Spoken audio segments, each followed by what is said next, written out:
남들이 그런다고 그러잖아. 남들이 저를 가리켜서 우리나라 대한교육의 레전드다. 그래서 이제 그런 말을 들을 때마다 부끄럽긴 합니다. 근데 이제 좋게 수긍하자면 이렇습니다. 우리나라 대한교육 운동이 공식적으로 시작되는 시점부터 지금까지 계속적으로 대한교육에 관심을 기울여 왔고 또 나름 의미 있는 역할을 해오려고 노력했다. 제가 처음 대한교육을 접한 거는 1995년 교육개발원 입사하고 나서 이듬해에 처음 참여했던 프로젝트의 제목이 새 학교 구상이라는 거였습니다. 그러니까 지금 시대가 굉장히 많이 바뀌고 다른 나라에서 계속적으로 새로운 학교를 추구하고 있는데 우리나라에서는 도대체 새로운 학교를 어떤 식으로 개념화하고 이것을 실제에서 구현하려면 어떻게 하는 게 좋을까 하는 내용이었고요. 나름 교육학자로서 제가 존경하는 제 친구이자 학자인 강태중 박사가 이제 연구 책임자고 저는 공동 연구자로 들어가 있었습니다. 그걸 하는 와중에 처음으로 우리나라의 대한교육 운동이 이렇게 시작되고 있다 하는 얘기를 들었어요. 그때 당시는 학교는 아니고 주말이나 방학을 이용해서 아이들을 모아가지고 입시와 상관없는 굉장히 감성적이고 체험 위주의 활동을 막 전개하는 모임들이 있었는데 이것을 가리켜서 새로운 교육 모임, 운동 뭐 이런 식으로 얘기가 됐었던 거죠. 그게 96년도였습니다. 근데 그때부터 이런 모임들이 막 활발하게 이루어지면서 95년도 중반부터 대한교육이란 말이 차츰 쓰이게 됐고요. 96년도에 제가 새 학교 구상이라는 프로젝트에 바로 대한교육을 끌고 들어옵니다. 그래서 이제 국내의 문헌들을 쭉 살펴가지고 보고서의 상당 부분을 이제 대한교육 내용을 집어넣죠. 이게 대한민국에서 대한교육을 이론적으로 논의하게 된 최초의 문헌이었고요. 그 이후에 이제 대한교육 연구자로서 제가 이제 꾸준히 그 역할을 해왔다고 볼 수가 있죠.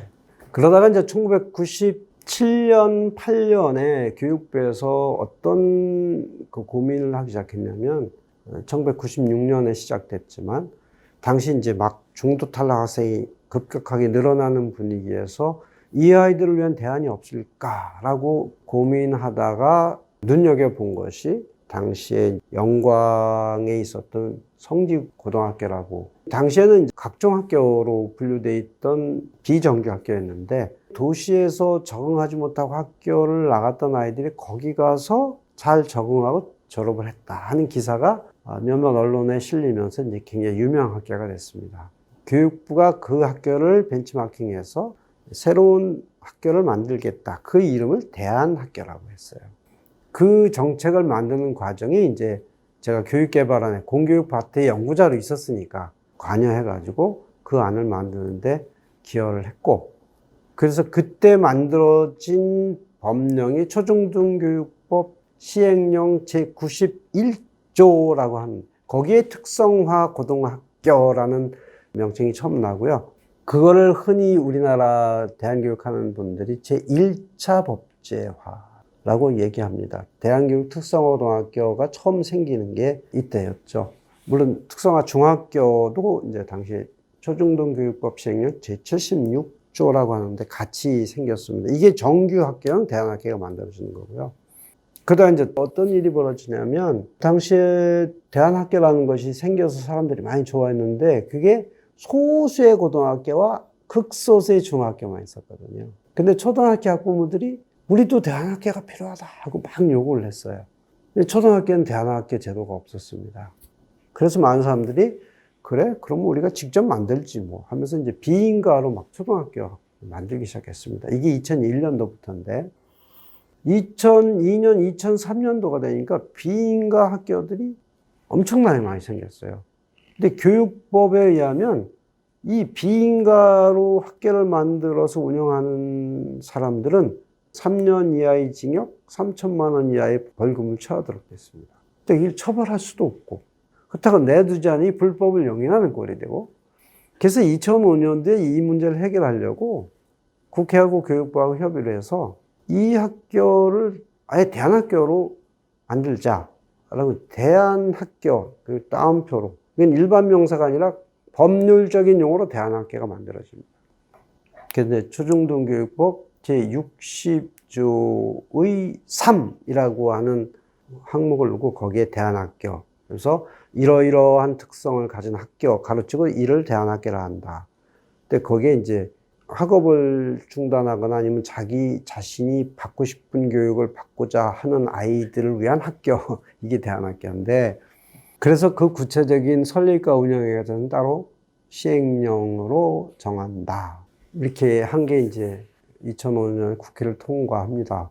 그래서 그 시행령을 다시 교육부에서 공모과제로 내세웠는데 그 공모과제를 제가 땄습니다. 그래서 다시 대한학교 설립 운영 규정에 해당하는 시행령을 만드는 연구를 제가 했죠. 우여곡절이 많았습니다만 제가 연구 보고서를 낸 2년 뒤에 2007년에 제정이 돼서 공포돼 가지고 지금 흔히 많은 분들이 말하는 각종학교 대한학교라고 하는 법령이 만들어지죠.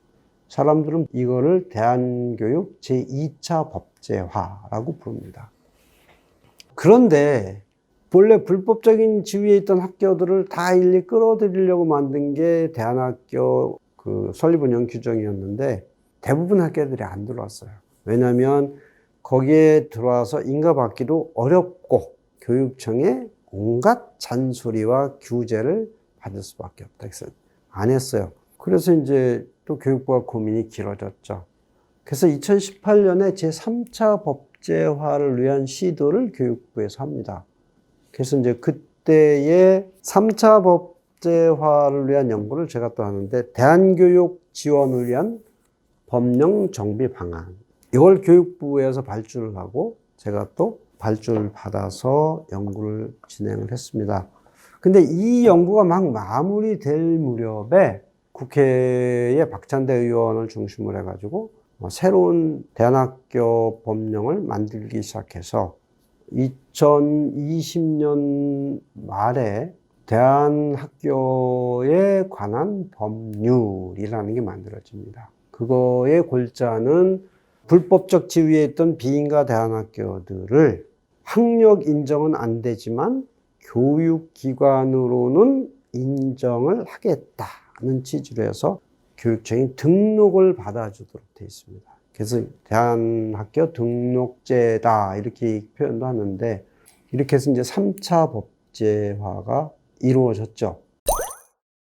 어쨌든 이런 대한교육과 관련된 법과 제도를 만드는 시작부터 지금까지 이제 제가 쭉 관여해 왔고 뭐 그런 점에서 이제 이쪽 분야에서는 인정하든 안 하든 제가 나름의 어떤 역할을 해왔다라고 이제 생각할 수가 있고 그 밖에 이제 수많은 뭐 글들, 연구 이런 걸 해오는 과정에서 초창기 대한교육에 관심을 갖고 대한학교를 설립했던 분들은 저를 모르는 사람이 아마 거의 없지 않나 이런 생각을 해보고 지금 너무 오래된 책입니다만 이게 2007년에 나온 책인데 대한교육 이야기 해서 그동안에 이제 대한교육에 관해서 제가 기초를 했고 개념을 잡았던 그런 내용들이 다 여기에 담겨 있습니다. 어쨌든 아직도 대한학교가 갈 길이 멀고 법제화도 저는 이제 따로 제안한 바도 많고는 있지만은 이 대한학교가 나름으로 명맥을 이어오고 활성화되면서 끼친 중요한 영향은 일반 학교에 계신 선생님들에게 학교에 대한 그리고 교육에 대한 새로운 상상력을 불러일으켰다는 거.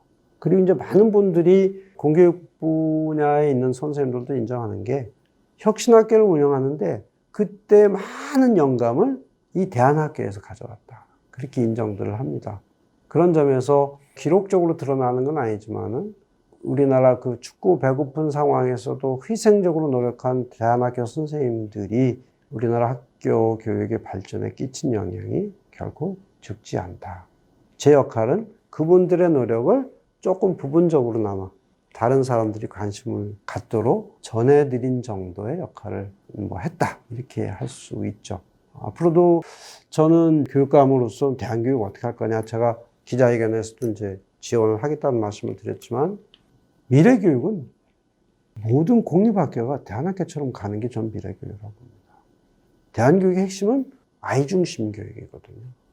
그래서 뭐 구체적으로 정책적으로 어떻게 될 거냐 하는 것은 뭐 또 다른 과제고 길게 얘기해야 되겠지만, 아이들을 중심에 놓고 교사들이 자기 소신껏 아이와 소통하면서 아이의 배움을 극대화시키려는 노력, 이것은 미래 학교가 지향해야 되는 것이고, 이건 이미 대한교육에서 오래전부터 실천해온 부분이다. 이런 점에서 저는 대한교육과 공교육을 왔다 갔다 하면서 아니면 동시에 보면서 키워온 저희 교육적 소신이라는 말씀을 드립니다. 오늘은 여기까지 하겠습니다. 고맙습니다.